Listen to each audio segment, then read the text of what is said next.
ಈ ಟ್ರೇಲರ್ ನೋಡಿದ ಮೇಲೆ ನನಗೆ ಇದನ್ನು ಅರ್ಜುನ್ ಜನ್ಯ ಅವರು ಡೈರೆಕ್ಷನ್ ಮಾಡ್ತಾ ಇದ್ದಾರಾ ಅಥವಾ ಉಪೇಂದ್ರ ಅವರು ಮಾಡ್ತಾ ಇದ್ದಾರಾ ಅಂತ ಕನ್ಫ್ಯೂಸ್ ಆಯಿತು.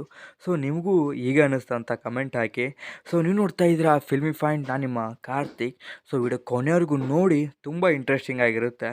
ಸೊ ವಿಡಿಯೋ ಸಬ್ಸ್ಕ್ರೈಬ್ ಮಾಡಿಕೊಂಡು ಸಪೋರ್ಟ್ ಮಾಡಿ ಅಂತ ಕೇಳ್ತಾ ವಿಡಿಯೋನ ಸ್ಟಾರ್ಟ್ ಮಾಡೋಣ ಬನ್ನಿ.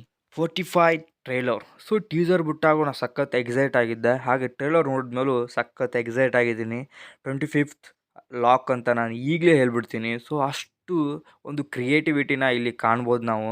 ಸೊ ಒಂದಂತೂ ನನಗಂತೂ ಸಖತ್ ಡೌಟ್ ಆಯಿತು, ಇದು ಅರ್ಜುನ್ ಜನ್ಯ ಅವರು ಡೈರೆಕ್ಷನ್ ಮಾಡಿದ್ದಾರೆ ಇದು ಈ ಲೆವೆಲ್ಗೆ ಅಂತ. ಸಖತ್ ಎಕ್ಸಿಕ್ಯೂಷನ್ ಅಂತೂ ನಡೆದಿದೆ ಆ್ಯಂಡ್ ಸಖತ್ತಾಗಿ ಮಾಡಿದಾರೆ ಅಂತ ಅಂದ್ಕೊಂಡಿರ್ತೀವಿ. ನಾವು ನೋಡಬೇಕು ಸೊ ಸಿನಿಮಾದಲ್ಲಿ ಯಾವ ಥರ ಇರುತ್ತೆ ಅಂತ.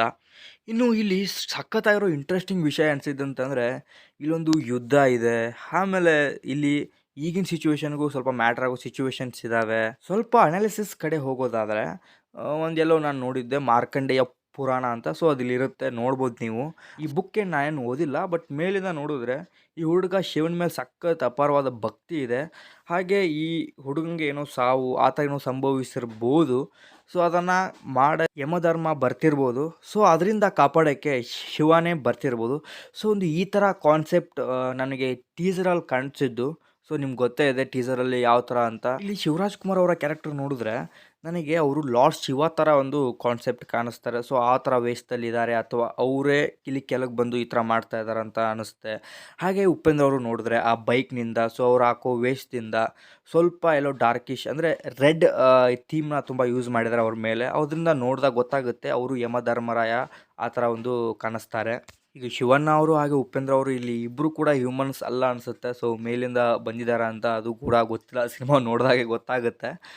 ಒಟ್ಟಿನಲ್ಲಿ ಮೇಲ್ನೋಟಕ್ಕೆ ನೋಡಿದ್ರೆ ಈ 45 ಟೈಟಲ್ಗೂ ಹಾಗೆ ಸಿನಿಮಾಗೂ ಏನೊಂದು ಇದು ಅಂತಂದರೆ ಲಿಂಕ್ ಅಂದರೆ, ನಾನು ಎಲ್ಲೋ ಕೇಳಿದ್ದೆ, ಅಂದರೆ ಈಗ ಒಬ್ಬ ಮನುಷ್ಯ ಸಾವನ್ನಪ್ಪಿದಾಗ 45 ಗಂಟೆ ಅವನ ಆತ್ಮ ಭೂಮಿ ಮೇಲೆ ಇರುತ್ತೆ ಅಂತ ಅಂತ ಎಲ್ಲೋ ಎಲ್ಲೋ ಉಲ್ಲೇಖ ಆಗಿದೆ. ಸೊ ಅದರಿಂದ ಈಗ 45 ಅನ್ನೋ ಟೈಟಲ್ಗೂ ಹಾಗೆ ಇಲ್ಲಿ ಉಪೇಂದ್ರ ಹಾಗೂ ಶಿವಣ್ಣ ಅವರ ಕ್ಯಾರೆಕ್ಟರ್ಗೂ ಸೊ ಅದೇ ಲಿಂಕ್ ಅಂತ ಅನ್ನಿಸ್ತಾ ಇದೆ ನನಗೆ. ಏನಕ್ಕೆ ಅಂದರೆ ಉಪೇಂದ್ರ ಅವರು ಇಲ್ಲಿ ಯಮಧರ್ಮರಾಯ ಆ ಥರ ಒಂದು ಇದರಲ್ಲಿ ಕಾಣಿಸ್ತಾ ಇದ್ದಾರೆ. ಹಾಗೆ ಶಿವರಾಜ್ ಕುಮಾರ್ ಅವರು ಶಿವನ ಅವತಾರ ಅಂತ ಹಂಗೆ ಆ ಥರ ಲೆವೆಲ್ಗೆ ಕಾಣಿಸ್ತಾ ಇದೆ. ಇಲ್ಲಿ ಉಪೇಂದ್ರ ಅವರು ರಾಜ್ ಬಿ ಶೆಟ್ಟಿನ ಏನೋ ಕರ್ಕೊಂಡು ಹೋಗ್ತಾ ಇದಾರಾ, ಅಥವಾ ರಾಜ್ ಬಿ ಶೆಟ್ಟಿಗೆ ಏನಾದರೂ ತೊಂದರೆ ಮಾಡ್ತಾ ಇದ್ದಾರಾ, ಅದಂತೂ ಗೊತ್ತಾಗ್ತಾ ಇಲ್ಲ. ಆಮೇಲೆ ಇಲ್ಲಿ ಶಿವಣ್ಣ ಅವರು ರಾಜ್ ಬಿ ಶೆಟ್ಟಿನ ಕಾಪಾಡ್ತಾ ಇದ್ದಾರೆ, ಅದೊಂದು ಸಿಚುವೇಶನ್ ಕಾಣಿಸುತ್ತೆ. ಆಮೇಲೆ ಇಲ್ಲೊಂದು ಯುದ್ಧ ನಡೆದಿದೆ, ಆ ಯುದ್ಧ ಸೀಕ್ವೆನ್ಸು. ಸೊ ಇನ್ನೊಂದು ನಿಮಗೆ ನಾನು ಎಕ್ಸಾಕ್ಟಾಗಿ ಹೇಳೋದು ಏನಪ್ಪ ಅಂದರೆ, ಶಿವಣ್ಣ ಅವರು ಒಂದು ಮೋಹಿನಿ ಗೆಟಪ್ ಅಂತ ಅನ್ಕೋಬೋದು. So lady getup. ಆ ಮೋಹಿನಿ ಗೆಟಪ್ ಯಾವ ಥರ ಅಂದರೆ, ಇಲ್ಲಿ ಉಪೇಂದ್ರ ಅವರು ಕೂಡ ಅಲ್ಲಿ ಮುಂದೆ ಕಾಣ್ತಾರೆ, ನಿಮಗೆ ನೋಡ್ಬೋದು. ಸೊ ನನಗೆ ಯಾವ ಥರ ಕಾಣ್ತಾ ಇದೆ ಅಂದರೆ, ಅದು ಭಸ್ಮಾಸುರನ ಕತೆ ಕೇಳಿರ್ಬೋದು ನೀವು. ಸೊ ಅವನೊಂದು ವರ ಪಡ್ಕೊಂಬರ್ತಾನೆ, ನಾನು ಯಾರ ತಲೆ ಮೇಲೆ ಕೈ ಇಡ್ತೀನೋ ಅವರೆಲ್ಲ ಭಸ್ಮ ಆಗಿಬಿಡ್ಬೇಕು ಅಂತ ಅದೊಂದು ವರನ ಪಡ್ಕೊಂಬಂದಿರ್ತಾನೆ. ಸೊ ಅದನ್ನೇ ಇಲ್ಲಿ ಶಿವರಾಜ್ ಕುಮಾರ್ ಅವರು ಪೋರ್ಟ್ರೇ ಮಾಡ್ತಾ ಇದ್ದಾರಾ ಅಂತ ಅನ್ನಿಸ್ತಾ ಇದೆ ನನಗೆ. ಏನಕ್ಕೆಂದರೆ ಗೊತ್ತಿಲ್ಲ ಯಾವ ಲೆವೆಲಿಗೆ ಇದು ಕನ್ಫ್ಯೂಸಿಂಗ್ ಆಗಿದೆ ಅಂದರೆ, ಒಟ್ಟಿನಲ್ಲಿ ಸಖತ್ ಟ್ವಿಸ್ಟ್ ಆ್ಯಂಡ್ ಟರ್ನ್ಸ್ ಇರೋ ಥರ ಕಾಣಿಸ್ತಾ ಇದೆ. ನೋಡ್ಬೇಕು ಸಿನಿಮಾದಲ್ಲೇ ಹೋಗಿ. ನಾನು ಅದನ್ನೇ ಹೇಳಿದೆ ನಿಮಗೆ. ಸೊ ಉಪೇಂದ್ರ ಅವರು ಭಸ್ಮಾಸುರನ ಅಥವಾ ಯಮಧರ್ಮರಾಯನ ಏನಂತ ನಾವು ಸಿನಿಮಾದಲ್ಲೇ ಹೋಗಿ ನೋಡಬೇಕು. ಬಟ್ ಆ ಗೆಟಪ್ ನೋಡಿದಾಗಲೇ ನನಗೆ ಅನಿಸಿದ್ದು ಕೂಡ ಅದೇನೆ. ಸೊ ನೋಡಬೇಕಲ್ವಾ ಸಿನಿಮಾದಲ್ಲಿ ಏನಿರುತ್ತೆ ಅಂತ. ಸೊ ಇದೊಂದು ಅನಾಲಿಸಿಸ್ ಅಥವಾ ಬ್ರೇಕ್ ಡೌನ್ ಅಂತ ಕೂಡ ನೀವು ಅನ್ಬೋದು. ಇನ್ನು ರಿವ್ಯೂ ವಿಚಾರಕ್ಕೆ ಹೋಗೋದಾದರೆ, ಸಖತ್ ಎಕ್ಸೈಟ್ ಮಾಡುತ್ತೆ ನಿಮ್ಮನ್ನು. ಏನೋ ಒಂಥರ ಡಿಫ್ರೆಂಟ್ ಆಗಿದೆ. ಅದೇ ನಾನು ಹೇಳ್ದೆ ನಿಮ್ಗೆ ಕನ್ಫ್ಯೂಸಿಂಗ್ ಆಗಿದೆ ಅಂತ. ಸೊ ಈ ಥರ ಒಂದು ಜಾನರ್ನ ತಗೊಂಡಾಗ ಸಖತ್ ಕನ್ಫ್ಯೂಸಿಂಗ್ ಆಗೇ ಇರುತ್ತೆ. ಸೊ ಅದು ಒಂದು ಈ ಲೆವೆಲ್ಗೆ ಅದು ಮಲ್ಟಿ ಸ್ಟಾರರ್ ಸಿನಿಮಾ ಇದು ಕೂಡ ಹೌದು. ಸೊ ಅದನ್ನು ಯಾವ ಥರ ಬ್ಯಾಲೆನ್ಸ್ ಮಾಡಿದ್ದಾರೆ ಅರ್ಜುನ್ ಜನ್ಯ ಅವರು ಅಂತ ನಾನು ಸಿನಿಮಾದಲ್ಲಿ ನೋಡೋಕ್ಕೆ ಸಖತ್ ವೆಯ್ಟ್ ಮಾಡ್ತಾ ಇದ್ದೀನಿ. ಸ್ವಲ್ಪ ಮೇಲ್ನೋಟಕ್ಕೆ ಕತೆ ನೋಡೋಕ್ಕೆ ಹೋದರೆ, ಸೊ ಇಲ್ಲಿ ಏನು ತಮಿಳವ್ರು ಕಾಣ್ತಾರಲ್ಲ ಇವರು, ಸೊ ಇವರು ರಾಜ್ ಬಿ ಶೆಟ್ಟಿ ಅವ್ರಿಗೆ ಏನಾದರೂ ಕೆಲಸ ಹೇಳಿದಾರಾ, ಅಥವಾ ಏನೋ ರಾಜ್ ಬಿ ಶೆಟ್ಟಿಯಿಂದ ಆಗಬೇಕಾ, ಅಥವಾ ರಾಜ್ ಬಿ ಶೆಟ್ಟಿ ಅವ್ರಿಗೆ ಇವರು ಏನು ತೊಂದರೆ ಕೊಡ್ತಾ ಇದ್ದಾರಾ, ಅದು ಒಂದೆರಡು ಸೀಕ್ವೆನ್ಸಲ್ಲಿ ಕಾಣಿಸುತ್ತೆ ನಿಮಗೆ ಆ ಥರ.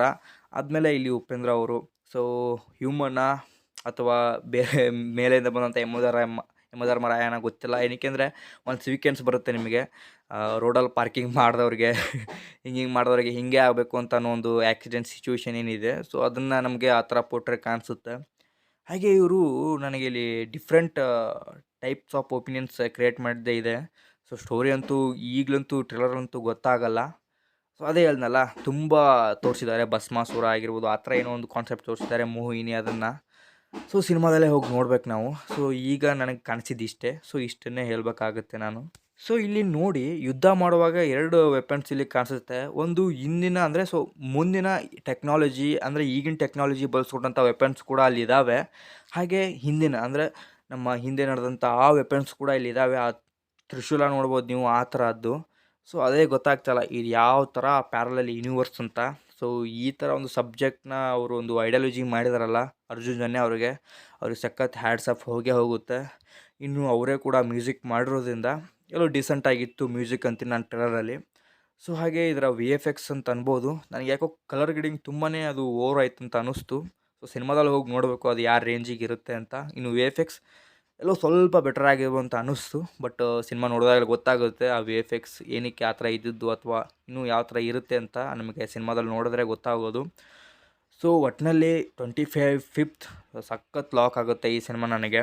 ಆ್ಯಂಡ್ ನನ್ನ ಎಕ್ಸಾಮ್ಸ್ ಕೂಡ ಇರೋದ್ರಿಂದ ಈ ಸಿನಿಮಾ ರಿವ್ಯೂ ಬಂದೇ ಬರುತ್ತೆ. ಬಟ್ ಸ್ವಲ್ಪ ಲೇಟ್ ಆಗಿ ಕೂಡ ಆಗ್ಬೋದು ಅಥವಾ ಬೇಗನೂ ಕೂಡ ಬರ್ಬೋದು. ನೋಡಬೇಕು, ಇನ್ನೂ ಅನೌನ್ಸ್ ಆಗದೇ ಇಲ್ಲ. ಒಟ್ಟಿನಲ್ಲಿ ಈ ಸಿನಿಮಾ ನೋಡೋಕ್ಕೆ ನಾನು ಸಖತ್ ಎಕ್ಸೈಟ್ಮೆಂಟ್ ಅಂತೂ ಸಖತ್ತಿದೆ ನನಗೆ.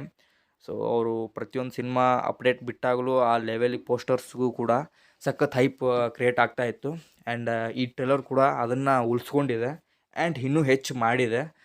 ಸೊ ನೋಡುವ ಒಂದು ಒಳ್ಳೆ ರೀತಿಲಿ VFX ಏನಾದರೂ ಸ್ವಲ್ಪ ಆ ಕಡೆ ಈ ಕಡೆ ನಡೆಯುತ್ತೆ. ಬಟ್ ಒಂದು ಒಳ್ಳೆ ಸ್ಟೋರಿ ಜೊತೆಗೆ ಬ್ಲೆಂಡಿಂಗ್ ಇದ್ದರೆ ಚೆನ್ನಾಗಿರುತ್ತೆ.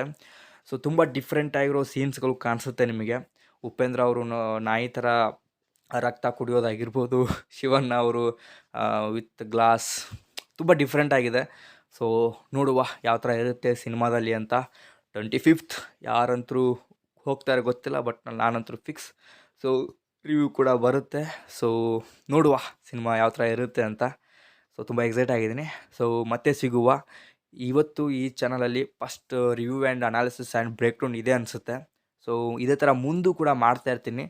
ಸೊ ಮಾರ್ಕ್ ಟ್ರೇಲರ್ ಬಗ್ಗೆ ವಿಡಿಯೋ ಮಾಡೋಕ್ಕಾಗಲಿಲ್ಲ. ಸ್ವಲ್ಪ ಅದು ಅವತ್ತು ನನಗೆ ಕೆಲಸ ಇದ್ದಿದ್ದರಿಂದ ಆಗಲಿಲ್ಲ. ಸೊ ಸಿನಿಮಾನೇ ಹೋಗಿ ರಿವ್ಯೂ ಮಾಡಿಬಿಡೋಣ ಅಂತ ಸ್ವಲ್ಪ ಅರ್ಥ ಮಾಡ್ಕೊಂಡಿದ್ದೀನಿ. ಸೊ ನೋಡುವ, ಟ್ರೇಲರ್ ರಿವ್ಯೂ ಬರೋಲ್ಲ ಮಾರ್ಕ್ ಟ್ರೇಲರ್ದು. ಏನಕ್ಕೆ ಅಂದರೆ ತುಂಬ ಲೇಟಾಗಿದೆ. ಸೊ ಗೊತ್ತೇ ಇರುತ್ತೆ ನಿಮಗೆ. ಸೊ ಸಿನಿಮಾ ರಿವ್ಯೂವೇ ಬಂದುಬಿಡುತ್ತೆ. ಸೊ ಇದಾಗಿತ್ತು ಗೈಸ್ ಇವತ್ತಿನ ರಿವ್ಯೂ ಆ್ಯಂಡ್ ಅನಾಲಿಸಿಸ್ಸು. ಸೊ ಮುಂದಿನ ವಿಡಿಯೋದಲ್ಲಿ ಮತ್ತೆ ಸಿಗ್ತೀನಿ. ಸೊ ವಿಡಿಯೋ ಇಷ್ಟ ಆದರೆ ಪ್ಲೀಸ್ ಸಬ್ಸ್ಕ್ರೈಬ್ ಮಾಡಿಕೊಂಡು ಸಪೋರ್ಟ್ ಮಾಡಿ. ಸೊ ಮತ್ತೆ ಸಿಗುವ. Signing off Karthik.